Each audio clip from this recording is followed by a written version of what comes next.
And welcome back to another episode of Pokemon Knowledge. On today's episode, we're going to try to tackle the issue, is Pokemon just going to make us all rich? Because right now, yeah, it feels like that. But it's important that we are level-headed and, we'll have to talk in this video, what are the signs of a bubble? And if we are in a bubble, where are we in that bubble? So we're going to do two things in this video. I'm going to talk about, all the good that's happening right now and how a lot of people out there, including myself, probably including a lot of my listeners, are being, extremely successful. But I also have to talk about the negatives of this, price increase in Pokemon products across the board. And, it wouldn't be justified for me to make this video and only talk about the good. I got to talk about the bad too and, let you guys know my thoughts. But at the end of this video, I hope you are able to make your own conclusions.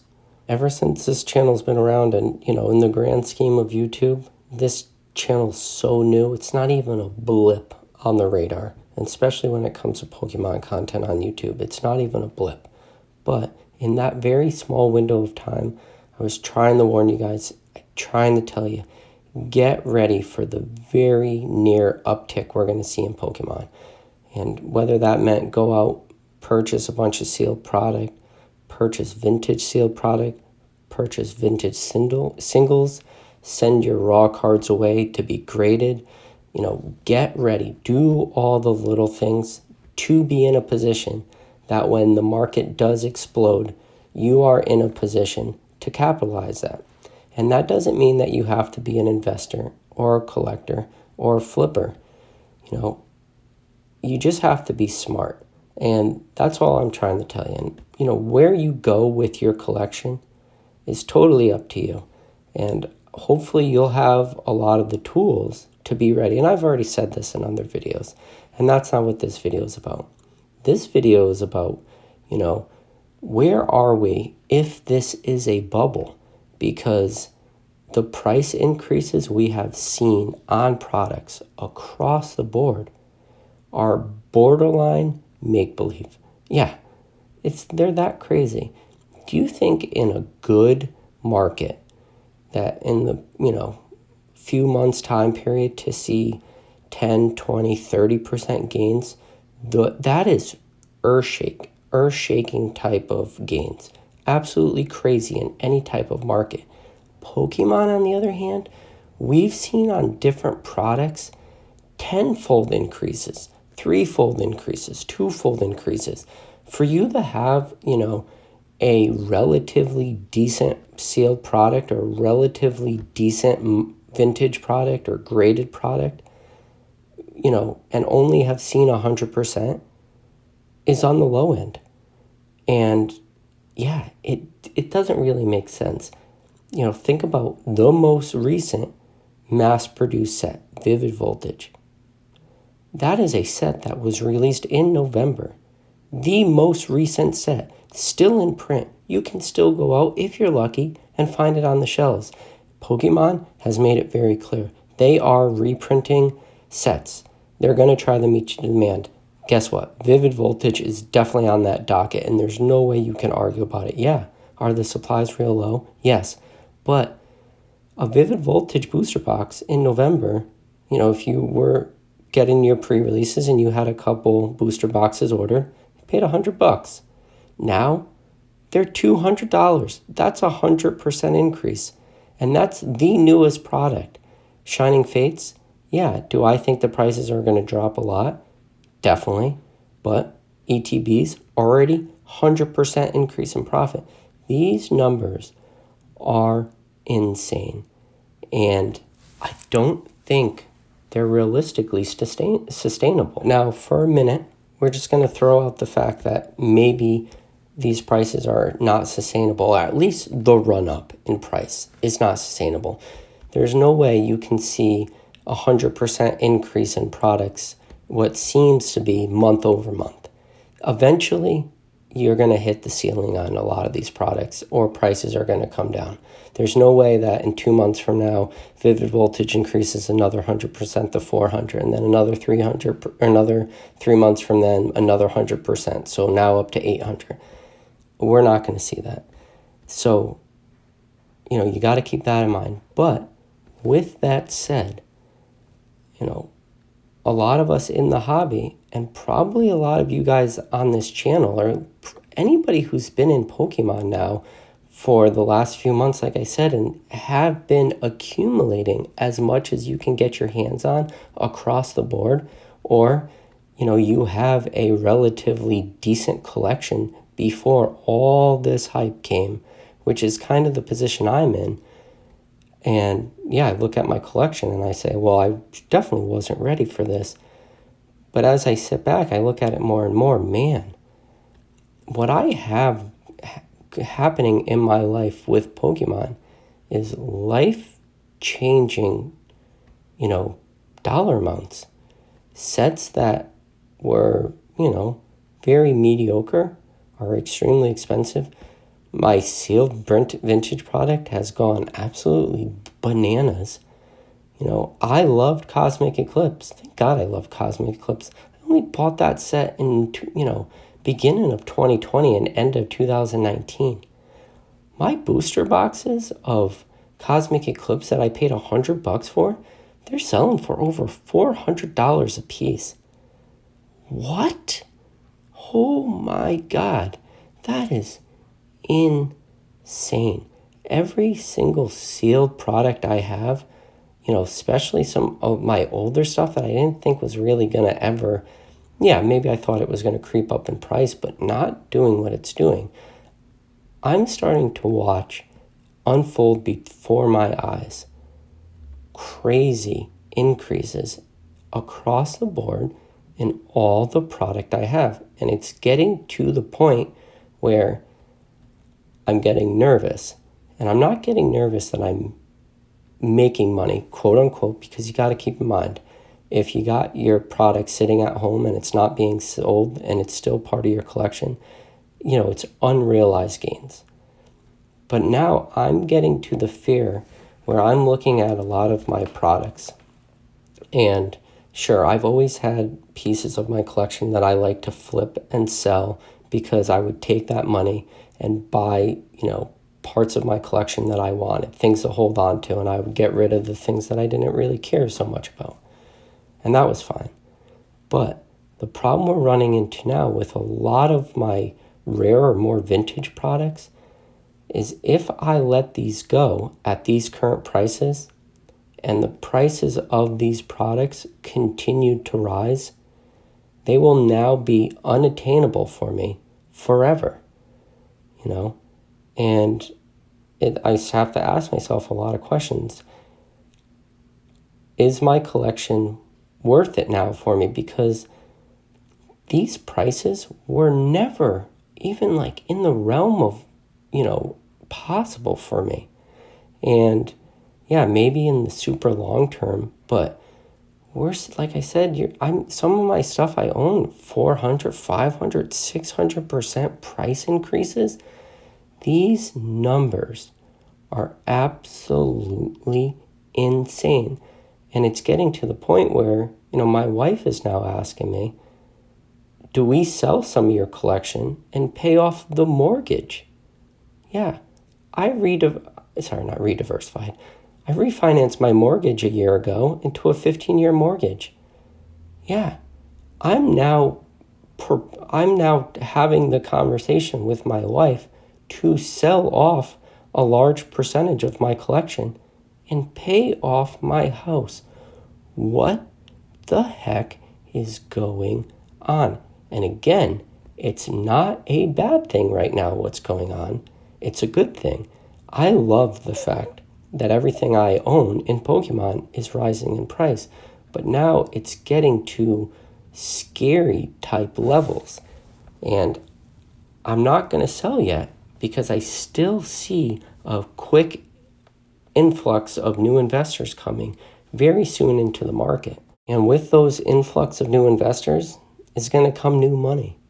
and new money is going to look for supply and going to look for product. And there really is no product right now on the normal market. You got to go to the secondary market to find product. And yeah, the people who are sitting on product, like me, and hopefully like you guys, if you were listening in any of the videos I made, you're also sitting on a lot of product. And it doesn't matter what it is, but people are going to start looking for it. And I don't want everyone to think that this channel is all about the money, because it's not. This channel is supposed to be about the collecting and making everybody smarter investors, collectors, and all around Pokemon hobby enthusiasts. But now it's getting to a level that is insane. And we have the Logan Paul, first edition Shadowless booster box break happening on Pokemon Day. And real quick segue, about 3 weeks ago, I made plans with mine and my wife's friends to go out for sushi, and we picked Pokemon Day, and I didn't realize it. And the time that Logan Paul's box break is, I think it's 5:30 Eastern time, and our friends are coming over our house at 5:30 Eastern time. So yeah, that was a huge mistake on my behalf, but I didn't even think when we made plans.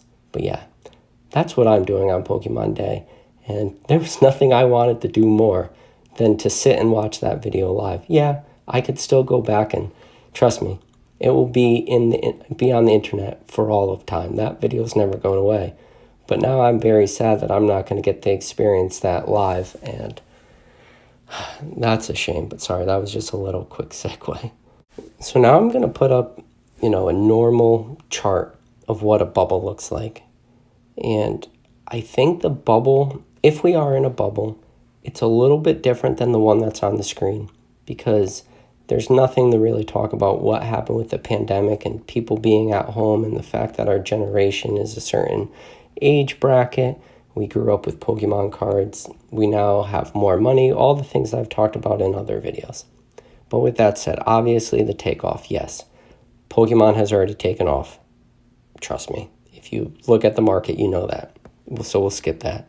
The first sell-off, yeah. We did see a little bit of a sell-off. And guess what? I was part of that. But I was always kind of part of that, right? Selling off a lot of my cards. But with that initial sell-off, a lot of listings that I had sitting at buy it now prices forever sold off. And I wasn't ready for it, because I wasn't prepared for what the market was going to do. And then, you had that very small initial dip. Then the bear trap, where the bears start to, pile in, thinking that the price is going to go lower, and it doesn't. Then media attention, sure, maybe you call that Logan Paul. And trust me, on the news and everything, you got all the McDonald's hype and everything. All that was all across the news. Enthusiasm, yes. I hope there's not a single one of you that could argue out there. The enthusiasm for Pokemon is at an all-time high. Then greed. We've seen a lot of greed in this hobby as of late, especially when it comes to scalpers. Scalpers are the greed that is Pokemon. And then delusion. And I'm afraid that that's where I'm sitting right now. I literally just told you in this video that my collection will pay off my house if I decide to cash out. Yeah. But I don't know if that's really delusion, if it's reality. But with the delusion comes the fact that I just told you I'm also not selling it, because I do believe that the price will increase. So maybe that's where my delusion comes in. That, yeah, I could right now set myself up for life and be sad, because I would sell off so much of my collection. And yeah, it would be nice financially, but maybe mentally and emotionally within this hobby, and for how long it took to create that collection, would be really, really sad. And, it would probably be really hard to sell off, because I would want a higher dollar amount on all my products, just because they're worth more to me, right? But maybe that's where I am. Maybe I'm in that delusion, but then you have at the very top the new paradigm. And with that new paradigm, when will that happen? Maybe that happens after the 25th anniversary. And, you're probably going to see a little bit of a lag time between Logan Paul's video and, the few months that it takes new collectors to get into the hobby. And, you got to get your feet wet and you got to start experiencing things to get to even like a relatively comfortable area in the Pokemon collecting hobby, because there is so much. So who knows how long it's going to take those new collectors to catch up. And then when that happens, it's very possible that's when we'll hit that new paradigm. And maybe that's part of the delusion that I'm sitting at. But I do believe the hobby will hit the top. And then when you have so many new collectors come into the hobby, you're going to have a few drop off. And we already know, we've already seen that happen a little bit after the first pack break. And it wasn't drastic though. It definitely was not drastic, because we had seen such an increase in prices when the first little sell-off happened. Prices didn't go back to where they had been. They were still higher than they were, a month or two before. But now, when that price does happen, you get people who are in denial. And they say, nope, there's no way. So then all the people who are real bullish for the market, potentially like myself, we start buying up as much product as we can, because now we're getting it for quote unquote discount because it's so much lower than the high. And then we see a little initial spike again, or increase in price. And then we go to what we call return to normal. But it's not really the return to normal. Return to normal is way down there at the bottom of this graph. But we tell us this is the new normal. And then we see the price start to drop. So then what happens? Fear sets in. People get scared. And then it goes down to the capitulation. And, what does that really mean? It's just another stage where sellers understand that we were in a bubble and they become okay with it, and they just sell off a lot of their stuff. So you end up with tons of sellers and very few buyers. And then that's when the price just absolutely free falls. And then you have just a despair. Pretty much, you've probably heard the saying, the bag holders. In the despair is where the bag holders are. And I guess for Pokemon, it would be the card holders. But, then you hit rock bottom. And then eventually, the price goes back to the mean. Or return to the norm, or return to the mean. And that's how this chart works. But I don't think that chart works for Pokemon. I think there are parts, and I did my best to talk through how it could be for Pokemon. But Pokemon is different. We are in a different day and age. We're in the day and age of social media, of YouTube, of box breaks, of huge influencers getting into Pokemon. Tons of money right now entering the hobby. A generation of collectors who grew up with Pokemon in the 1999 and early 2000s, who are now reaching the height of their income earning years, or at least the highest income that they've ever made in their lifetime. We came out of a pandemic. Nobody was working. Well, people were working, but they were working from home. They weren't going anywhere. They weren't going on vacation. They weren't spending money. They weren't buying anything. Yeah, maybe Amazon and Pokemon cards. So it is a different set of events that happen.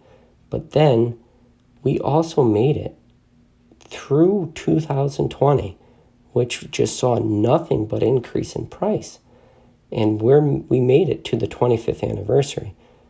One of the things that a lot of people in this hobby, including myself, have been waiting for, because I do believe the Logan Paul box break, the 25th anniversary, the hype between, new collectors, old collectors, new investors, old investors, the new dynamic that flippers are bringing to this market, all that is working to make this hobby grow so quickly and so explosively that it doesn't really work with that chart.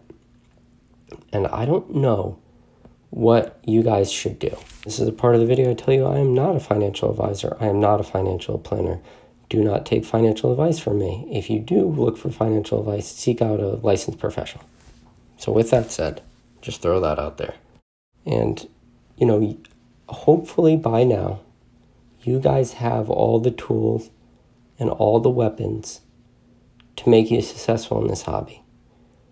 And I don't know if we are in a true bubble, but all I do know for a fact is I've seen a lot of divide happen recently in the Pokemon community. And the reason why is because Pokemon community was always a big community, but at the same time, very close-knit. And people were always wanting to help each other out and always had each other's backs. And Magic the Gathering was always like the opposite, right?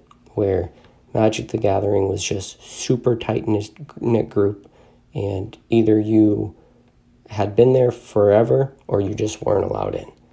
And Pokemon was never like that.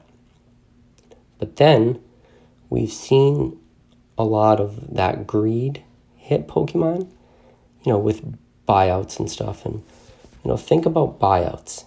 It was such a easy thing for groups to do, because while Pokemon for a lot of cards had an illusion of an oversupply, these buyout groups just figured out the basics, that the supply wasn't that much, and it didn't require that much capital to go out and buy out, a lot of the cards that they ended up buying out. And then these buyout groups became, extremely exclusive and doing some really shady stuff. And, once you started to talk about this stuff in public to people, watch out for these buyout groups. These prices are not, they're artificial. They're inflated. They're not real. There was then a backlash to people who were saying the obvious, and calling them liars and more or less attacking people, which was pretty scary to see happen. And I don't know if that was, this new group of, I guess, scalpers, investors, flippers, whatever you want to call that group of people. They started getting very defensive. But it was very simple what they were doing. You buy up all the available cards on the market of a certain subset, which ended up not being hard, and with, 100 to a few hundred people, it was very easy to do. And these groups did it for a very minimal amount of money out of pocket. And the supply was there for a lot of these cards. But it's, Pokemon is very elastic, meaning it always bounces back, but the amount of time it takes for new cards to replenish that supply, there is a lag time. Meaning if you go out and clear out TCG Player, Troll and Toad, and every available buy it now and listing on eBay, the big three, it takes a while for those cards to get back on those sites. And that's when people start to realize that, the buyouts happen and they're trying to capitalize too. But, maybe that's part of this bubble and this greed that's going on. But now you have all this information, right? You have all this knowledge. I could only take you so far. This channel could only take you so far. You have to decide on a person-by-person basis, what do you believe is going to happen? Do you think the prices are going to continue to rise? Do you have the ability to sit on tons of product for the long term? Because keep in mind, even if prices are increasing, all those gains are unrealized. So I can't really help you there. That's a person by person basis. All I know is assuming you have any product that you've purchased in the last year, or hopefully years before that too, you have made a unrealized gain on everything. I don't care. Good luck finding areas of the hobby that haven't shown growth. And I challenge anyone to, nope, I take that back. I don't ever want to challenge you guys to anything, because you guys are some smart guys. You probably would be able to find a few areas of the hobby that didn't show any growth, and I look silly. But so much of the hobby has seen a growth, and it's been across the board. Sealed products, raw cards, graded cards. So just now take that and make your decisions. Don't be the bag holders. And also, I'm not selling my cards right now. So maybe that could be me. I am holding out. I am in potentially the dilution phase. But I don't believe we've hit that new paradigm either. We're seeing the price continue to increase. And it's a fun time in this hobby. And it's an exciting time in this hobby. And I hope this video didn't upset anyone out there or, put out the wrong message. I just want to make sure that everybody understands that what is happening right now is not the norm. Is it the new norm? Maybe. It's too early to tell. Eventually, Pokemon maybe will be able to meet up with demand and print enough products. But guys, we're far away from that. Let's just think real quick.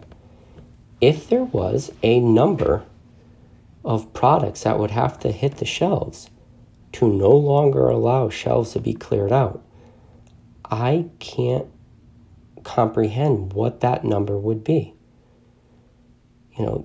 We talked about it in earlier videos. There's potentially a reprint of Cosmic Eclipse coming up, maybe. The information for that's spotty. Definitely a reprint potentially for Vivid Voltage. Some say we already had it, but if we did, it was very small. Definitely not the big reprint we thought, because we thought there was going to be that Darkness Ablaze and Vivid Voltage reprint. Guys, who knows? I don't know. Now, we still have all this modern stuff coming out. Shining Fates, multiple waves, lack of supply, battle styles. All the pre-orders are already sold out. Pokemon cannot meet the demand for current modern product. But yet here we are, always talking about reprints.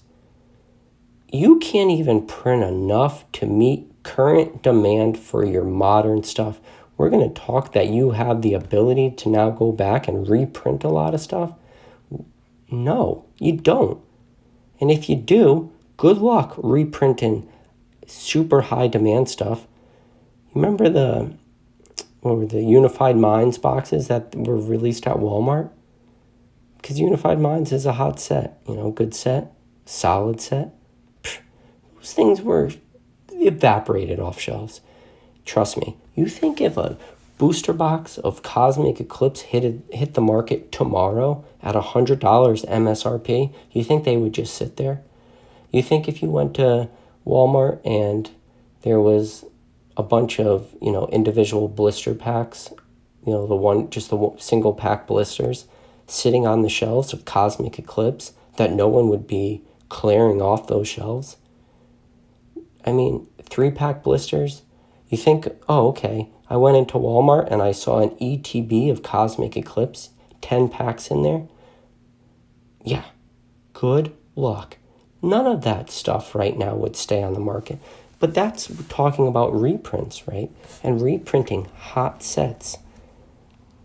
there's no way right now with the market, there is no way that that stuff would not sell out.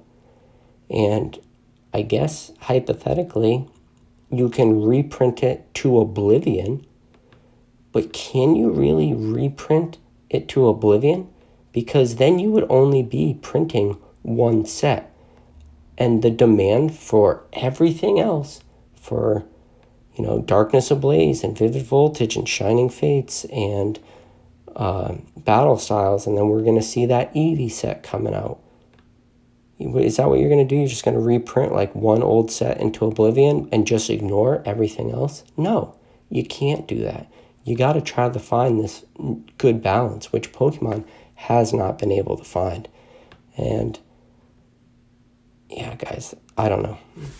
Listen, I think I just did you guys all a little bit of a disservice in this video. I just looked down at the time. Holy cow, I didn't realize I would been sitting at my desk ranting like a maniac for as long as I have been. But with that said, I hope you guys don't take this video the wrong way. Please understand, I am the most bullish person when it comes to Pokemon. But I need to try to be level-headed, and it's hard sometimes because I am so excited about everything that's going on. But with that said, if you've made it this far in the video, you are the best. You are the reason I do these videos. You are the reason I love this hobby so much.